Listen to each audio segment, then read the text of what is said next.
اور جب بیٹی پیدا ہوتی ہے بڑی خوشی مناتا ہے، اور ہر ماں باپ کے لیے جب پہلا اولاد ہوتا ہے بڑا خوشی کا موقع ہوتا ہے، بڑی خوشی ہوتی ہے کہ اولاد ہوئی ہے اور آگے مستقبل کے لیے ہمارے لیے بہتر ہوگا۔ لیکن عرصہ گزرتا گیا، وقت گزرتا گیا، ایک بیٹی پیدا ہوئی، پھر دوسری بیٹی پیدا ہوئی، پھر 3 بیٹی پیدا ہوئی، اسی طرح کرتے کرتے اس کی 6 بیٹیاں پیدا ہوئی۔ 6 بیٹی پیدا ہوئی، اب تو آگ ببولا ہو گیا۔ اب یہ کہنے لگا کہ اب جب بیوی امید سے تھی، جب حمل سے تھی، تو کہتا اپنی بیوی سے کہ سن، اگر اس بار بچی پیدا ہوئی، اگر اس بار بیٹی پیدا ہوئی تو یا تو تجھے میں گھر سے نکال دوں گا یا تو میرا قتل کر دوں گا، یعنی تجھے میں مار دوں گا۔ لیکن قربان جاؤ مسلمان، وہ شوہر اتنا نافرمان کہ اپنی بیوی کو اس کے بال کو پکڑ کے مارتا ہے۔ اور جو نامرد انسان ہوتا ہے جس کے اندر وہ اکثر بالوں کو پکڑ کے، یعنی کہ عورتوں کو بالوں کو پکڑ کے، اسی طرح بیوی کو بہت زیادہ تکلیف دیتا ہے، بہت شدید تکلیف دیتا ہے، پریشان ہو جاتی ہے، حیران ہو جاتی ہے۔ ہم جب پریشان ہوتے ہیں تو ہم اپنے دوستوں احبابوں کو بلا لیتے ہیں۔ ہم تو لڑکے ہیں، ہماری پریشانی ہوتی ہے تو ہم اپنے دوست احباب سے بتاتے ہیں، اپنے رشتے دار سے بتاتے ہیں، یہاں تک کہ اگر کوئی بات انسان بھی مل جائے تو اس سے بھی ہم کچھ باتیں بتا ہی دیتے ہیں کہ آج ہمارے یہاں یہ چل رہا ہے، آج ہماری پریشانی یہ ہے، آج ہمارا معاملہ اس کے ساتھ چل رہا ہے، پتہ نہیں آگے کیا ہوگا، کیا تم میرا ساتھ دو گے کیونکہ تم نے دوستی کی ہے۔ وہ کہتا ہے ٹھیک ہے، لیکن عورت کو ذات ہے کہ جب بیٹی کا نکاح ہوتا ہے اور جب وہ قبول ہے کہہ دیتی ہے، اور جب اپنے گھر بار کو چھوڑ کر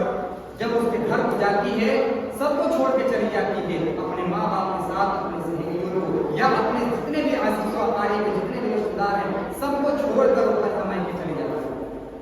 تنہا چھوڑ کر وہ سسرال جاتی ہے، اور جانے کے بعد اپنی زندگی کی شروعات کرتی ہے۔ زندگی میں اپنے نئے قدم رکھتی ہے اور شروعات ایسی کرتی ہے کہ بتایا گیا بیوی اگر نیک ہو تو گھر کو جنت بنا دیتی ہے، لیکن اگر بیوی بدچلن ہو تو گھر کو جہنم بنا دیتی ہے۔ آپ نے سنا ہوگا، اس لیے میں بتا دوں، جب یہ بات اس کی بیوی سنتی ہے کہ میرا شوہر ایسا کرنے والا ہے، اس کے دماغ میں خطرات آ چکے ہیں، یہ فتنہ بازی میں مبتلا ہو چکا ہے، یہ دوسری دنیا میں جا چکا ہے۔ اب انسان جب اکیلا ہوتا ہے، تنہا ہوتا ہے، جب پریشانی کی حالت میں ہوتا ہے تو اسے ایک یا دو ہی چیز یاد آتے ہیں، یا تو اللہ یاد آتا ہے یا تو روزے پاک یاد آتا ہے۔ انسان یا تو دعا میں مشغول ہوتا ہے یا تو عبادت میں مشغول ہوتا ہے۔ اسی طرح جب بیوی کیا کرتی ہے، جب رات میں اندھیر اچھا جاتا ہے، رات کو بیوی اٹھتی ہے اور مصلے کو بچھاتی ہے، اور بچھانے کے بعد رب کی بارگاہ میں دعا کرنے لگتی ہے، اے بارے الہ، اگر میرے شوہر کا دماغ پھر گیا ہے، دماغ اس کا خراب ہو گیا ہے، اس کے ذہن کو تو صحیح کر دے، اگر ایسا کرتا ہے کہ اگر میرے شکم سے اگر بچی پیدا ہوئی، اگر اس کو قتل کر دیتا ہے، بھلا ایک ماں کیسے دیکھ پائے گی؟ ایک ماں کیسے دیکھ پائے گی؟